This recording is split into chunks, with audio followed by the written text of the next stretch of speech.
Halo manja-manjaku, bagaimana kabarnya? Sehat? Sama doi gimana? Semakin manja atau semakin menjadi-jadi? Kali ini saya akan merangkum sebuah film dari negara Bang Neymar, di mana film ini menceritakan tentang seorang pemuda kampung yang diimingi bekerja di kota, namun malah menjadi korban perdagangan manusia. Bagaimana? Anda penasaran? Baik, inilah dia, Seven Versioner.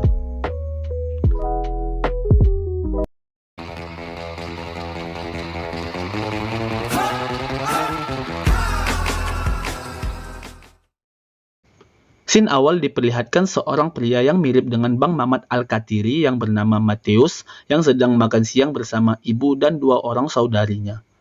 Mattheus yang kini sudah berusia 18 tahun mendapat tawaran pekerjaan di sebuah pusat kota yang bernama São Paulo. Singkat cerita, sebuah mobil tiba untuk menjemput Mattheus. Ini Pak Iwan, orang yang menawarkan sekaligus yang akan mengantarkan Mattheus ke lokasi yang dituju. Dan di dalam mobil juga terdapat Samuel, Irfan, dan Anto yang juga ditawarkan pekerjaan yang sama di kota São Paulo.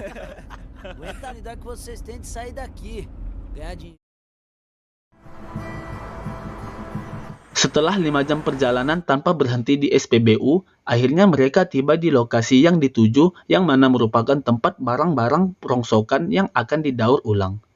Dan di sini Mattheus dan yang lain akan bekerja, dan di gudang tersebut juga ada seorang mandor yang bernama Luka. Ini jasadnya. Beliaulah yang akan mengawasi serta mengontrol jalannya usaha dagang tersebut. Setelah memberitahu tempat tidur mereka, Mattheus menanyakan perihal kontrak kerja dan asuransi BPJS mereka. Namun Luka hanya diam lalu pergi meninggalkan lokasi tersebut.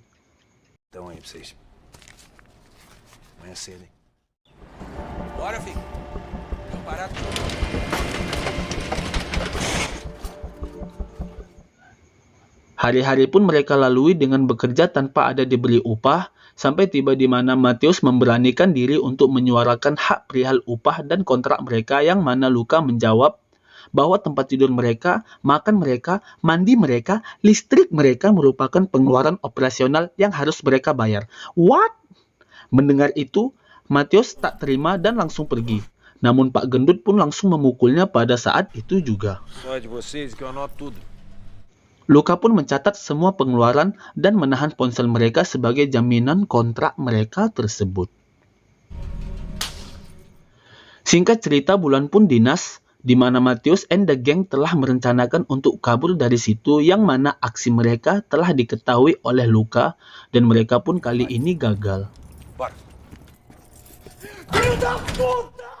Keesokannya, Mattheus dan teman-temannya pun mencoba peruntungan kembali untuk kabur, namun kali ini disusun dengan matang dan terencana, di mana Samuel berpura-pura overdosis agar menarik perhatian Luka, dan saat itu pula Mattheus langsung memukul Luka dan mereka pun bisa langsung kabur. Namun naas, mereka terhalang oleh Pak Gendut bukan karena bodinya, melainkan karena yang ada di tangannya. Dan aksi mereka pun akhirnya gagal.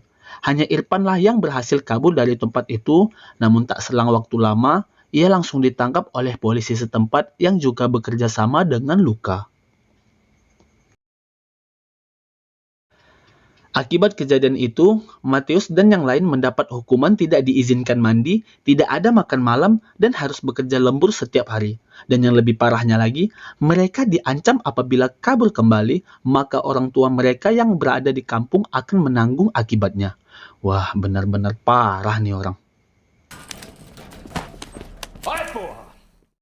Singkat cerita, hari demi hari mereka lalui dengan tekanan batin, sampai harinya di mana Mattheus nekat membuat kesepakatan dengan Luka, di mana Mattheus and the gang bisa memproduksi pengiriman 10 paket per hari dan tidak membuat kekacauan, dengan tujuan agar mereka dapat menebus hutang piutang dan bisa pergi secepat mungkin.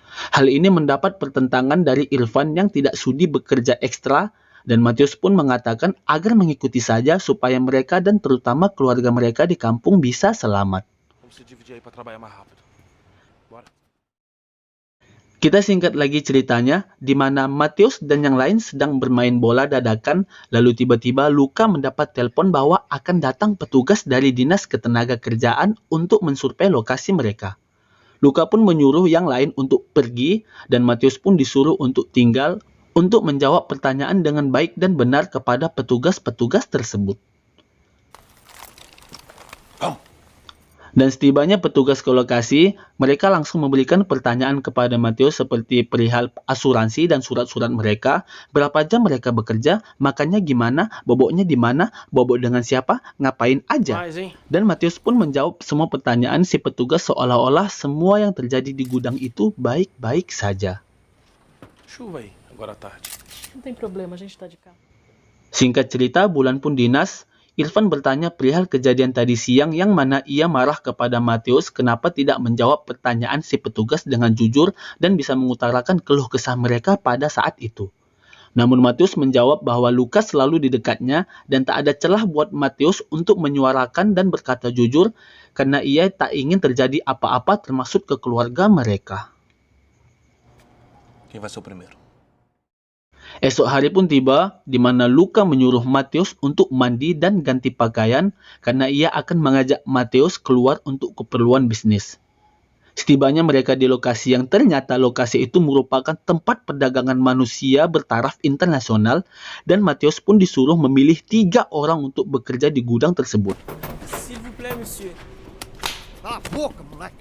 Tak sampai situ, mereka pun lanjut ke tempat berikutnya untuk mengambil beberapa wanita dan ingin menjualnya ke pria-pria hidung bermotif. 어디 가는 건데요? Cara. Dá mole não. Bora. Cadê o dinheiro? Quem é você? Cadê o Luca?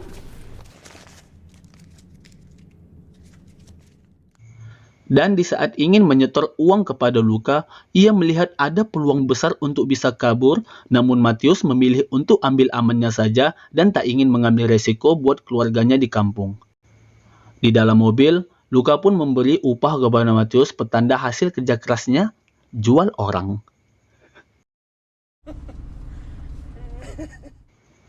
Malamnya, saat Matius ingin membawa orang-orang yang tadi siang dibawa untuk bekerja kepada mereka, ia pun dipukul oleh Irfan, mungkin karena Irfan menganggap bahwa Matius kini telah condong ke Luka dan akan melupakan teman-temannya. Dan akibat kejadian ini, Luka pun menyuruh Matius untuk tidur di kantor demi menghindari kejadian serupa terjadi kepada Matius. Namun Matius menolak dan menanyakan perihal kebebasannya setelah ia menolong Luka. Luka pun menjawab, "Kue tipo liberar después square," yang artinya, kebebasan seperti apa yang kau mau? Apa kau ingin kembali kelaparan dan melihat ibumu tinggal di tempat sampah? Sampai akhirnya Luka pun bercerita bahwa ia dulu juga seperti Matius tinggal di sebuah gubuk dengan 4 orang ibu dan seorang anak, dengan 4 orang anak dan seorang ibu yang menjadi tulang punggung keluarga. Namun Luka pun bisa beradaptasi dengan situasi yang dialaminya dulu, sehingga membuat ia seperti sekarang. Dan Luka pun mengizinkan Matius untuk bebas, namun Matius tampak bingung dan dilema. Coba kita yang di posisi Matius. Pasti kita udah buat status WhatsApp. Ya Allah, cobaan apa lagi ini? Sat. Hari-hari pun berlanjut di mana terlihat Matius kini telah menjadi mandor sekaligus tangan kanan Luka, dan Luka pun juga memberikan Matius sebuah HP agar ia bisa berkomunikasi dengan ibunya di kampung. Ketika Matius menelepon sang ibunda tercinta, Matius kaget saat ibunya mengatakan bahwa Matius baru saja mengirim uang dengan jumlah yang cukup besar kepada sang ibu. Yang mana itu semua pelakunya siapa lagi kalau bukan Pak Luka. Ternyata di balik sifatnya yang dingin, tegas, dan kerap menyiksa mereka, Luka juga punya hati nurani di mana ia diam-diam mengirim uang kepada orang tua Matius and the gang tanpa sepengetahuan mereka. Ya benar sih, tapi kan uang hasil jual orang. Apalah hukumnya itu? Malamnya terlihat Luka dan Matius sedang bersukaria bersama dengan wanita penggelik menemani mereka di dalam sebuah bar. Dan esok paginya, ketika Luka masih dalam kondisi mabuk akibat kebanyakan minum alkohol campur Chianti, Matius diam-diam membelikan teman-temannya sarapan tanpa sepengetahuan Luka. Come aí, antes dele ver. Singkat cerita, beberapa minggu pun telah berlalu di mana Matius dan Luka pergi ke sebuah pesta dari seorang bosnya Luka, yaitu seorang kepala mafia di kawasan São Paulo. yang bernama Pablo, atau biasa disebut oleh teman-temannya panggilannya Pak Udin.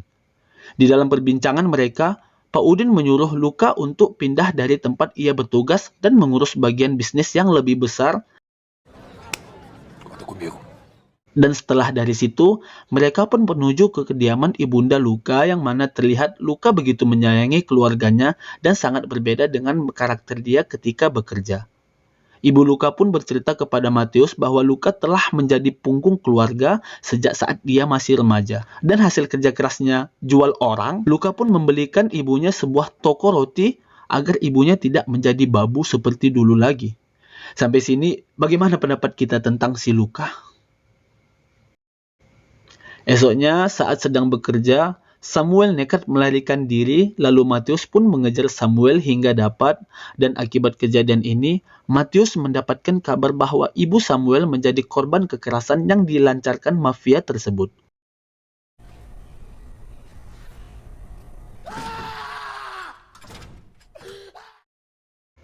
Sampai hari tiba di mana Luka akan dipindah tugaskan, dan Matius pun juga ikut bersama Luka. Namun saat bersamaan, Samuel tiba-tiba meminta rokok kepada Matius, dan di saat Matius memberikannya, tiba-tiba Samuel menancapkan rokok tersebut ke lengan Matius, yang mana membuat lengan Matius melepuh dan membekas.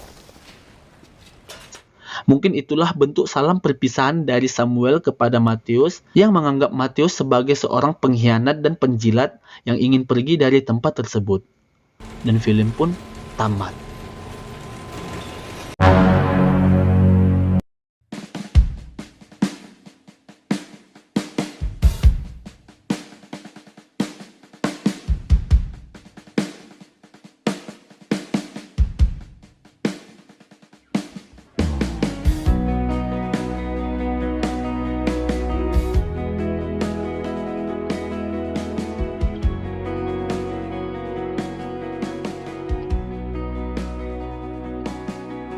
Semua yang ku lepas ku inginkan.